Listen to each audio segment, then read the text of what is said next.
এখনো সিঙ্গেলই আছে, এখন মিঙ্গেল হয়নি। বাড়ি থেকে একেবারে মেয়ে দেখে দেওয়া হবে? হ্যাঁ, ওটাই চলছে, কিন্তু আমি সেটাকে চলছে অর্থাৎ মেয়ে দেখা চলছে, কিন্তু ভালোবাসা ছাড়া পৃথিবীতে কেউ নেই। ভালোবাসাটা এবার আপনি যেভাবে নিতে চাইবেন। যত এগিয়ে যাচ্ছি যেন মনে হচ্ছে আমরা খারাপের দিকে এগিয়ে যাচ্ছি। এখন হচ্ছে ডিভোর্স করাতে পারলে দুটো পার্টির থেকে এখন টাকা নিয়ে নিচ্ছে। এটা একটা কিন্তু বিশাল সমস্যা। যে মানে এটা নয় যে শুধু পুরুষ খুশি থাকবে, মহিলাকে দাসী হিসাবে, সার্ভেন্ট হিসাবে বাড়িতে রাখবে, এটা তো নয়। আমি আমার ধর্মীয় ভাষায় মহিলা স্ত্রীদেরকে বাড়ির রানী বলে হয়। স্বামীর কাস্টোডিয়ানি ওয়াইফ আছে এরকম ব্যাপার না হয়ে যায়। একটা মানুষ এই পৃথিবীতে ভালোবাসা ছাড়া বাঁচতে পারে না, এটা তো এটা স্বাভাবিক ব্যাপার। কেরিয়ারের দিকে ফোকাস করলে সবটাই পাবে, আর কেরিয়ারের দিকে না ফোকাস করলে সাময়িক সময়ের পরে কিন্তু কেউ কারো পাশে থাকবে না। ফেব্রুয়ারি মাসের পড়ন্ত বিকেল, এবং এই পড়ন্ত বিকেলে আমি ময়দানে চলে এসেছি, এবং আমি একা নয়, আমার সঙ্গে এনেছি বিধায়ক নওশাদ সিদ্দিকীকে। আজকে আমরা কোনো রাজনীতি নিয়ে আলোচনা করব না, কোনো রাজনৈতিক প্রশ্ন আপনাকে করব না, আজকে আপনার প্রেম জীবন নিয়ে আমরা আলোচনা করব। একেবারে প্রস্তুত তো? হ্যাঁ, আমরা আপাতমস্তক রাজনৈতিক ব্যক্তিত্ব হয়ে উঠছি, তো আমাদের রাজনীতির বাইরে সবটাই রাজনীতির মধ্যে। অবশ্যই কোশ্চেন করবেন, উত্তর দেবো। আচ্ছা, রাজনীতি থাকবেই তো। প্রথমেই নওশাদ সিদ্দিকীর এত মহিলা ফ্যান, শুধুমাত্র মহিলা ফ্যান না, আমি পুরুষ ফ্যানদেরকেও দেখলাম। আপনি এখানে দাঁড়িয়ে রয়েছেন, পাশের গাড়ি দাঁড় করিয়ে আপনার সঙ্গে কথা বলে গেল। সেখানে ভাইজানের এখন রিলেশনশিপ স্ট্যাটাসটা কি, সিঙ্গেল না মিঙ্গল? দেখুন, আমি যখন একদম নতুন বিধায়ক নির্বাচিত হয়ে এসেছিলাম তখনও বলেছিলাম সিঙ্গেল, এখনো সিঙ্গেলই আছে, এখন মিঙ্গেল হয়নি। মানে রাজনৈতিক জীবনে পদার্পণ করার পরেও এখনো এই সিঙ্গেল ট্যাগটা মিটলো না? হ্যাঁ, মিঙ্গেল করার দুটো ওয়ে আছে। একটা হচ্ছে পারিবারিক সম্বন্ধ দেখে মিঙ্গেল হয়, আবার যেটা নিজস্ব চয়েস থাকে। কিন্তু আমি আমার পারিবারিক বিষয়টার উপর প্রাধান্য দিচ্ছি, কারণ এটাকে আমি মনে করছি যে এটার ক্ষেত্রে আমার পরিবার আছে, আমার বাড়ি। আচ্ছা, তাহলে বাড়ি থেকে একেবারে মেয়ে দেখে দেওয়া হবে? হ্যাঁ, ওটাই চলছে, কিন্তু আমি সেটাকে চলছে অর্থাৎ মেয়ে দেখা চলছে, কিন্তু মানে সামনেই আমরা হয়তো কোনো গুড নিউজ পেতে চলেছি। না, ব্যাপারটা হচ্ছে ওইরকম ভাবে বলছি না, চলছে মানে এটা কিন্তু মুখ থেকে বেরিয়ে গেছে চলছে, মানে এটা বলছি না যে আপনার কালকেই ফাইনাল হচ্ছে, সেটা না। কিন্তু একটা অনগোইং প্রসেস। বাড়ির ছেলে বড় হয়েছে, সেটার জন্য স্বাভাবিক ব্যাপার, যেটা স্বাভাবিক প্রক্রিয়া, সেটা তো অনেকদিন ধরেই চলছে। আচ্ছা, বাড়িতে কি কোনো ক্রাইটেরিয়া বলে দেওয়া হয়েছে যে আমার এই ধরনের মেয়ে দরকার, বা রাজনৈতিক ভাবে অনেক বেশি স্বাবলম্বী হওয়া উচিত, রাজনৈতিক চেতনা থাকা উচিত, এই সমস্ত কোনো ক্রাইটেরিয়া রয়েছে নওশাদ সিদ্দিকীর? না, ওই ধরনের ব্যাপার না। বাড়ির উপরে যখন ছেড়েছে নিশ্চিত ভাবে বাড়ি যেটা ডিসাইড করবে সব ক্রাইটেরিয়াটাই ফুলফিল হবে। কারণ হচ্ছে আমি যখন একজন আপাতমস্তক রাজনীতিবিদ হয়ে উঠছি, আমি হইতে পারিনি, মানে রাজনীতিটা এখন হোল টাইমার হয়ে যাচ্ছে, সেক্ষেত্রে সেটা তো বিবেচনা অবশ্যই থাকবে। একদমই। আমরা মানে একেবারে আড্ডা জমে উঠেছে, এই আড্ডাটা আমরা একটু শিফট করবো, কারণ এতক্ষণ ধরে আড্ডা মারবো, বসে না আড্ডা মারলে হয় না, এবং তার সঙ্গে একটুখানি বাদাম এবং আমরা চা খাবো, চলবে তো? অবশ্যই। আচ্ছা, খাবারের মধ্যে যদি আমি বলি যে নওশাদ সিদ্দিকীর পছন্দের খাবার কি, তাহলে কি বলবে? দেখুন, আপনি যদি বলেন ড্রাই ফুডের দিকে আসতে পারেন, বা ডেজার্টের দিকে আসতে পারেন, বা মেন কোর্সে বলেন, আছে মেন কোর্সে আমার দেখুন অবভিয়াসলি মাটন বিরিয়ানি। কতদিন অন্তর অন্তর খাওয়া হয়, নাকি ডায়েটে থাকা হয়? না, ও আমার সিকিউরিটিরা, মানে আমি যখন খাই তো আমাদের সাথে যারা থাকেন তারাও আমার সাথে খায়, ওনারা হাঁপিয়ে যায়, বলে না মানে একদিনে দুটো মেন কোর্সের এইভাবে খাওয়া সম্ভব নয়। বেশিরভাগ তো আমার সাথে যারা আছেন তারা নন বেঙ্গলি। আমরা যেভাবে চাল বা ভাতটাকে খাই সেভাবে তো ওরা খায় না, রুটিতে ওনারা বেশি, ফলে তাদের জন্য আমাকে মাঝে মধ্যে রুটি প্র্যাকটিস করতে হয়। আমরা একটু বসে এই কথোপকথন বা এই আলোচনা করব, চলুন আপনারাও আমাদের সঙ্গে চলুন সেখানেই। যে বিষয়টা নিয়ে আমরা কথা বলছি যে আপনার প্রেম জীবন, এবং আমরা যখন ক্যামেরা সেট করছি বেশ কিছু সমস্যা হলো, সেটা হচ্ছে আপনার সিকিউরিটি গার্ডদেরকে নিয়ে, এবং আপনার সঙ্গে থাকতে হবে তাকেও প্রেম করতে গেলে সিকিউরিটি গার্ডকে নিয়ে যাওয়া হবে। দেখুন, ব্যাপারটা হচ্ছে যখন রাজনীতিতে চলে আসছে আর প্রাইভেট লাইফ বলে আর কিছু থাকে না, সব পাবলিক লাইফ হয়ে যায়। আমার ক্ষেত্রে প্রযোজ্য না, অন্যান্য যারা আছে। আপনার কিন্তু ব্যক্তিগত জীবন আছে, আপনাকে জীবনেও ফোনে পাওয়া যায় না একবার, এবং কোন নাম্বার আপনি ব্যবহার করেন জানি না, যে কখনোই আপনাকে ফোনে পাওয়া যায় না একবারে। ফোন আপনি করলে পিক আপ হয়তো অন্য কেউ করে, আমি সবসময় হয়ে উঠতে পারে না, আমার কিন্তু পিক আপ করার চেষ্টা হয় যাতে যে কেউ ফোন করলে অসুবিধা না হয়। আর এই সিকিউরিটির কথা যেটা বলছেন, এটা ব্যাপারটা হচ্ছে প্রত্যেকের ক্ষেত্রে নিরাপত্তা রক্ষী আমার যেটা নিয়ে হচ্ছে, আমি তো আবার কোর্টের মাধ্যমে নিয়েছি, ফলে এই যে এজেন্সি আছে আপনি যেটা বললেন যে CISF board, central police force যেটা আছে এদের, বা সেন্ট্রাল সিকিউরিটি ইন্ডাস্ট্রিয়াল ফোর্স যেটা এসে আছে, তো আপনার এদের আমার প্রতি এদের আরেকটু বেশি, কারণ আমি কোর্ট থেকে নিয়েছি। আচ্ছা আচ্ছা আচ্ছা আচ্ছা আমি আমি এই বিষয়টাই জানতে চাইবো। আপনি বললেন যে ব্যক্তিগত জীবন স্বাভাবিকভাবে রাজনীতিবিদদের মানে রাজনীতিক যারা রয়েছে তাদের ব্যক্তিগত জীবন সেই অর্থে থাকে না, এবং তাদের ব্যক্তিগত বিষয় নিয়েও মিডিয়া সাধারণ মানুষ অত্যন্ত এক্সাইটেড থাকে, বা স্বাভাবিকভাবেই মানে তারা হচ্ছে পাবলিক ফিগার যেটা বলা হয়। সেখানে দাঁড়িয়ে কখনো তো নিশ্চয়ই নওশাদ সিদ্দিকী প্রেমে পড়েছে, কখনো কখনো কোনো মেয়েকে না কোনো মেয়েকে ভালো লেগেছে। এই ব্যক্তিগত জীবন থেকে প্রেম জীবনটাকে আলাদা করে রাখবেন কি করে? না দেখুন, ব্যাপারটা হচ্ছে প্রেমে পড়া শুধু মেয়েদের প্রতি বা এখন তো সব মানে বিপরীত লিঙ্গের প্রতি এটা না, অন্যান্য জিনিসের প্রতি প্রেমে পড়া। যেন আমি যখন পড়াশোনা করতাম, পড়াশোনার প্রতি ছিল, খেলা যখন আমি নিশ্চিতভাবে আপনি জানেন আমার একটা পরিচয় আছে, আমি ভলিবল প্লেয়ারও ছিলাম। আমি ন্যাশনাল লেভেল ভলিবল করেছি, ইন্টার ইউনিভার্সিটি খেলেছি, মিসজন চ্যাম্পিয়নশিপ খেলেছি, অল ইন্ডিয়া চ্যাম্পিয়নশিপ খেলেছি। মানে আপনার এই ফ্যান্ডম বিষয়টা স্কুল লাইফ থেকেই ছিল, আপনার যে ফ্যান, এই আপনার সঙ্গে সেলফি তুলতে চাওয়া, এগুলো প্রথম থেকেই ছিল। আমার যে বাড়ির যে বাড়ি থেকে আমরা বিলং করছি, সেই বাড়ির একটা ঐতিহ্যশালী পরিবার আমরা, সেক্ষেত্রে একটা আছেই। তো তো ব্যাপারটা হচ্ছে যে আমি মনে করি প্রেম মানে শুধু বিপরীত লিঙ্গের কারোর সাথে হবে এটাও ব্যাপার নয়। মানে প্রেম আপনি প্রাকৃতির সাথে করতে পারেন, আপনি কারো দেবেন অনেক প্রেম ভালোবাসা কোথায় কি পাহাড়ের দিকে একটু যাওয়া, কারো আছে। তাহলে নওশাদের কাছে প্রেমের ডেফিনিশন কি, এবং নওশাদের কাছে প্রেম বলতে কি বোঝায়? দেখুন, আমি এটুকুই মনে করি, বা যেটা যখন করি সেটাকে আমি প্রেম হিসাবেই ধরে নিয়ে মনোযোগ সহকারে করি। আমি যখন পড়াশোনা করতাম সেটা নিয়েও করেছি, রেজাল্ট খুব একটা খারাপ না, মোটামুটি নাম্বার পেতাম। মাধ্যমিক থেকে শুরু করে মাস্টার্স করেছি, বিএড করেছি। তো আপনার সেটাও ওখানে বইপত্রের সাথে বেশি সময় দিতাম, বেশি প্রেম করতাম। তারপরে খেলাধুলা যখন করেছি, খুব একটা খেলাধুলা পারতাম না, কিন্তু চলে যাওয়ার মতো ছিল। এখন রাজনীতিটা করছে, এখন আমার প্রেম যদি বলেন এখন রাজনীতিটা এখন ফুল টাইম। আচ্ছা, তাহলে এই যে বাড়ি থেকে মেয়ে দেখা চলছে, এবং যদি কিছুদিনের মধ্যে আমরা গুড নিউজ পাই অবাক হব না।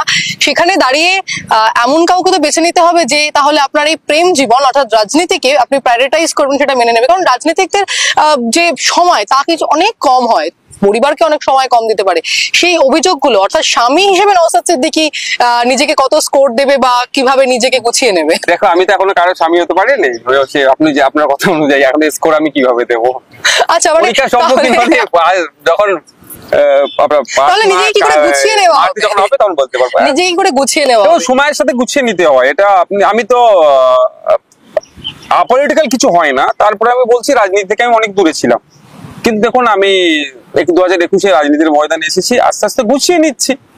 হয়তো অন্যান্য সিনিয়র লিডারদের সাথে আমি পেরে উঠতে না পারলেও কোনো অংশে আমি আমার অধিকারের জন্য যে লক্ষ্যে রাজনীতির ময়দানে এসেছি, আমাকে আমার ট্র্যাক থেকে কিন্তু সহজে কেউ হারাতে পারছে না। এটা আমার তো স্বাভাবিকভাবে যখন স্টেপ বাই স্টেপ যখন পরে যেতে হবে, আমাকে গুছিয়ে নিতে হবে। আচ্ছা, গুছিয়ে নিতে হবে মানে একেবারে এই জোর কদমে প্রস্তুতি তুঙ্গে যেটাকে আমরা বলি, সেটা কবে থেকে হবে কি মনে হয়? বাড়ি থেকে তো একটা চাপ রয়েছে মনে হচ্ছে। ওটাই প্রচন্ড চাপ, আর অন্য কোনো বিষয় নিয়ে চিন্তিত নয়। বাড়িতে একটা বিষয় চিন্তিত।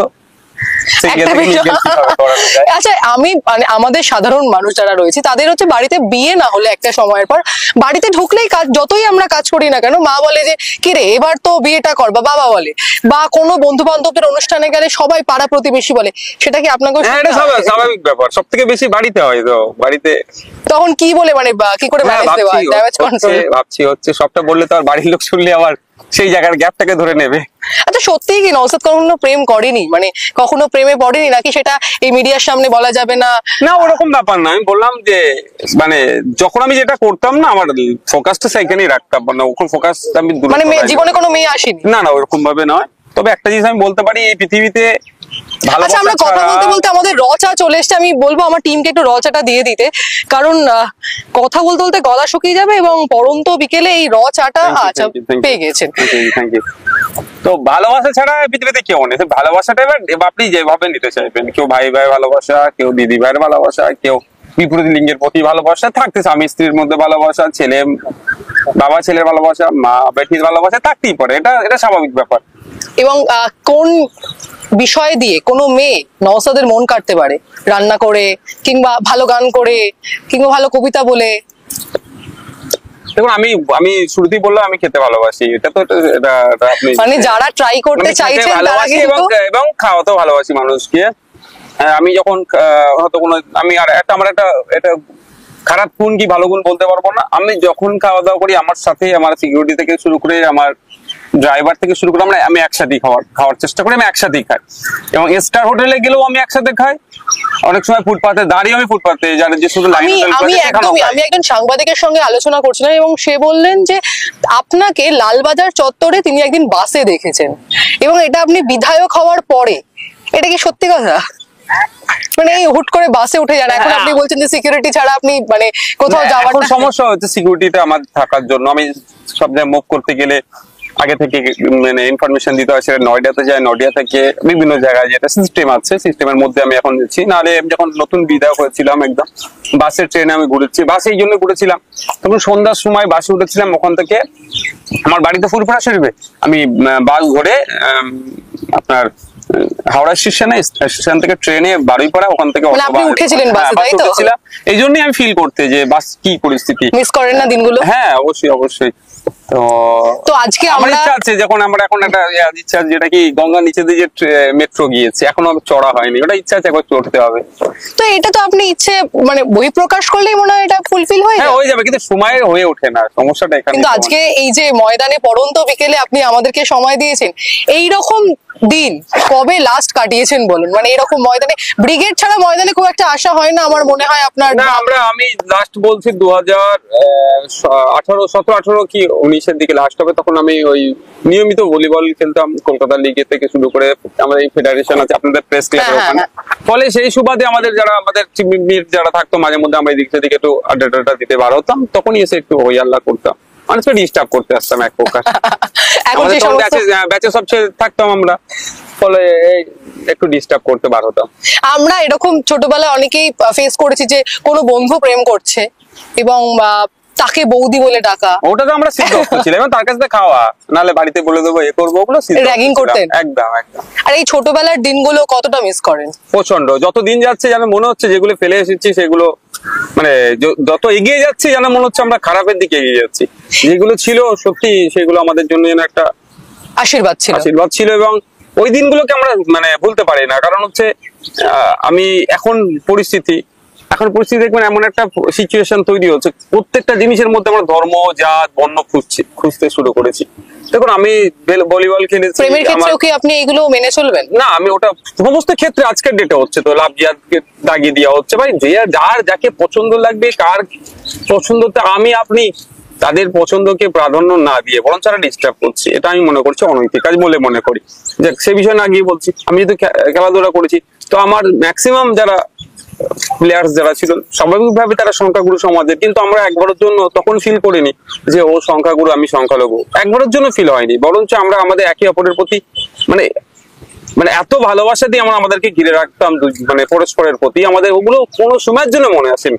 আমি আপনাকে একটা উদাহরণ দিলে বুঝতে পারবেন, দুটো উদাহরণ দেবো। আমরা ইউনিভার্সিটি খেলতে গেছিলাম রবীন্দ্র ভারতী ইউনিভার্সিটির হয়ে খেলতে গেছিলাম আমরা দারভাঙ্গা ডিস্ট্রিক্ট বিহার। ওখানে গিয়ে তো আমার বন্ধুরা, আমি শুক্রবারে নামাজে যাব, আমার বন্ধুরাদের মানে জানে যে আমি নামাজে যাব, তো আমার বন্ধুরা আমার খোঁজার আগে ওরা মসজিদ খুঁজে নিয়েছে, ভাই মসজিদ পাওয়া গেছে।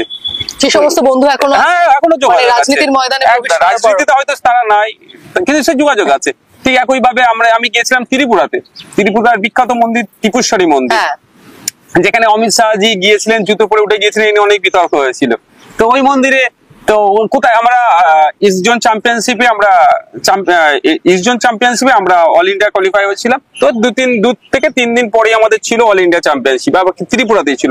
তাহলে ভাই 2-3 দিন কোথায় ঘুরতে যাওয়া হবে, তখন আমরা বললাম চ ভাই কোথায় কি আছে, খুঁজে গেছে একটা বাংলাদেশ বর্ডার ছিল সেখানে, আবার খুঁজতে আমরা দেখলাম কি ত্রিপুরেশ্বরী মন্দির বিখ্যাত। আমি চ ভাই ওইদিকে চ। এবার আমি মন্দিরের গর্ভগৃহ যেটা আছে সেটা তো আমি প্রবেশ করতে পারি না, কিন্তু ওই প্রবেশের আগে আমার বন্ধুদের জুতোগুলো আগলে রাখা, তারা গিয়েছে পুজো দিয়েছে, কিন্তু তাদের সাথে আমি একবারের জন্য এটা ফিল করিনি যে তাদের আমি জুতো আগলে রাখবো যে ও মন্দিরে পুজো দিতে গিয়েছে। এই একটা আন্ডারস্ট্যান্ডিং ছিল, কারণ আমি মসজিদে কোথায় নামাজে যাবো সে আগে আমাকে খুঁজে দিচ্ছে, এবং সে তার ধর্মীয় আচরণ করতে যাবে, তার জুতোকে আমাকে লক্ষ্য রাখতে হচ্ছে। এই যে ভালোবাসা আজকের দিনে যেন কমে যাচ্ছে, সত্যি ওইগুলোকে খুব মিস করি। এটার কারণ কি দেখছেন? আমি স্ট্যাটিস্টিক্স দেখছিলাম যে যত দিন যাচ্ছে, যে 10 বছর 12 বছর প্রেম করে বিয়ে করছেন মানুষ, তারপরে কোথাও গিয়ে 1 বছরও থাকতে পারছেন না এক ছাদের তলায়, তারা ডিভোর্স দিয়ে দিচ্ছেন। এবং দুই বাড়ির সম্পর্ক, আমাদের বাঙালিদের কাছে বা আমাদের মতন মধ্যবিত্তদের কাছে বিয়ে মানে শুধুমাত্র দুটো মানুষের মিলন বন্ধন নয়, সেখানে দুটো পরিবারও বা দুটো সমাজ কোথাও গিয়ে মিশে যায়। এর কারণ কি দেখছেন? এত বিয়ে ভাঙছে কেন এখন? দেখুন, আমি রাজনৈতিক মানুষ, তো আমি যদি বলি রাজনৈতিক ভাবে বলবো, রাজনৈতিক মানুষ তো আপনি বলছেন নতুন, প্রথমেই আপনি বললেন, তার আগে তো আপনি আমি বলছি এটা আমি যখন এইচএস দিই সেই সময় আমার এক বন্ধু, সে ওই কাজে মানে আপনার রেজিস্ট্রি কাজে যাতায়াত করতো। তখন কিন্তু জাস্ট সরকারের সম্ভবত পরিবর্তন হয়েছে, সালটা আমার এখন মনে আসছে না, এইচএস বা ফার্স্ট ইয়ারে ধরুন হবে। তো তার সাথে অনেকদিন পরে আমার দেখা হয়েছে, তার বাড়ি রাজারহাটে। সে আমার ভিডিওটা শুনলে বুঝতে পারবে, সেখানে হাফিজও মানুষ, নাম আমি নিচ্ছি না বললে ডিস্টার্ব করতে পারে থাকে।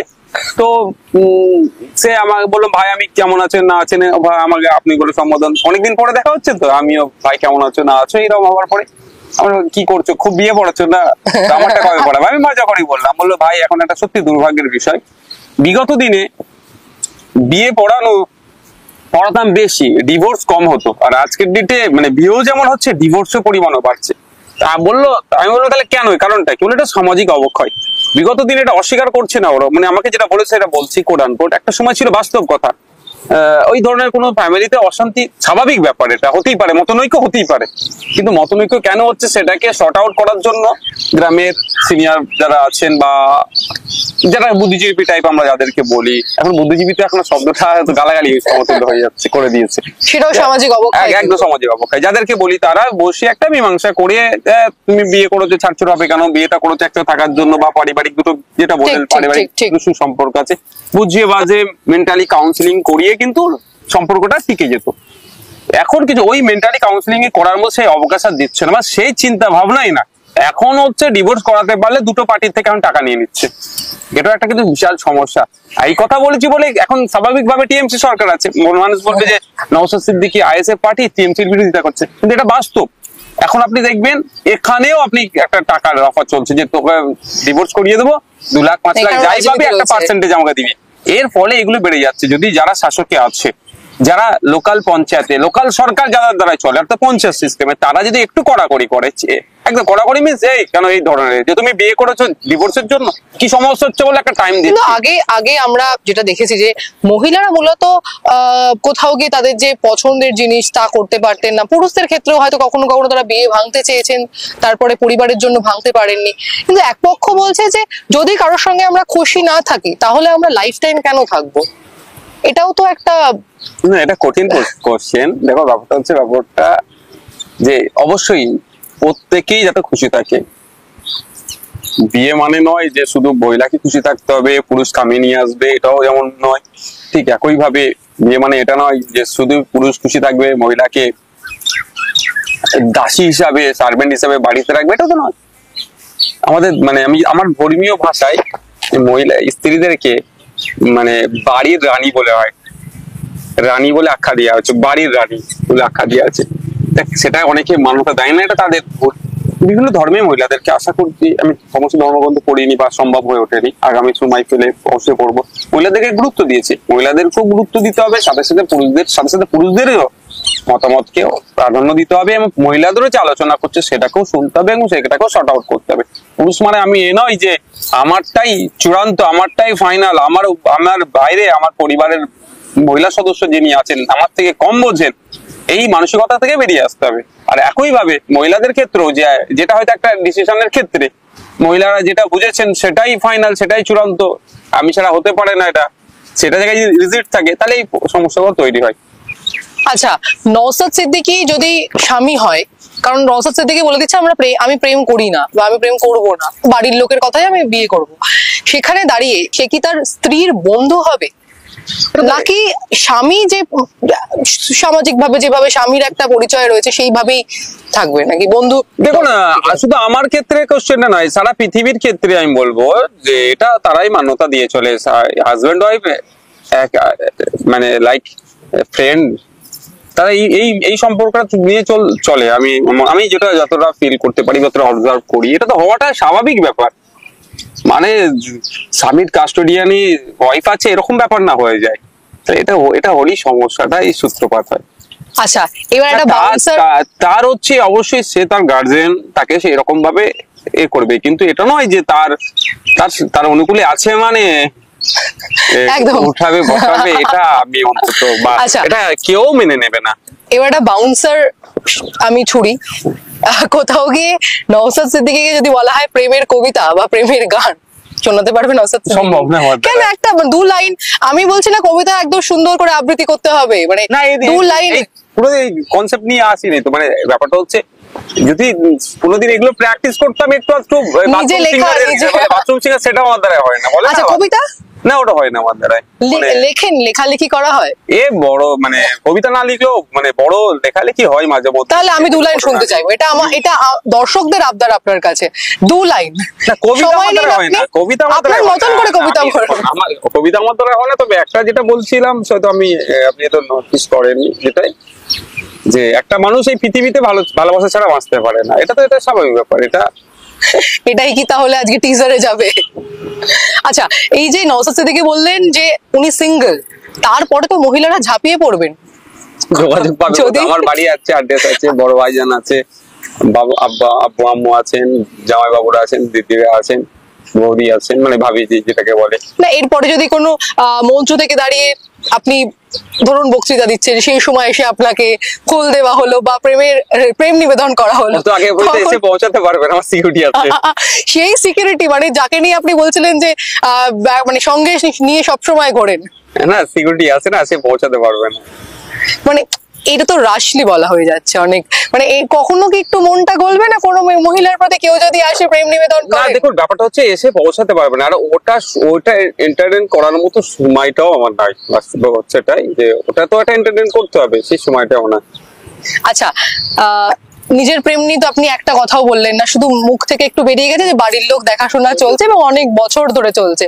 যারা প্রেমিক রয়েছেন, যারা প্রেমিকা রয়েছেন, এই ভ্যালেন্টাইন্স ডে তে কি বলে যাবেন তাদের জন্য? আচ্ছা আমি আপনাদের এখানে আপনি হঠাৎ ডাকলেন, ওই গাড়িতে আমি গুগলে দেখছিলাম যে এই ভ্যালেন্টাইন্স ডে কি ব্যাপারটা, তাই কিছু তথ্য পেলাম। ব্যাপারটা হচ্ছে এই দিনটাকে অ্যাকচুয়াল কেন হলো, ওটা আমি কিন্তু খুঁজে মানে শর্ট টাইমের মধ্যে খুঁজে পেলাম না ঠিকঠাক এক্সাক্ট, কিন্তু এখানে এই দিনকে যতটুকু জানতে পারলাম যে একজন খ্রিস্টান পাদ্রী এবং ডক্টর উনি ছিলেন, তাকে হত্যা করা হয়েছিল, মৃত্যুদণ্ড দেওয়া হয়েছিল।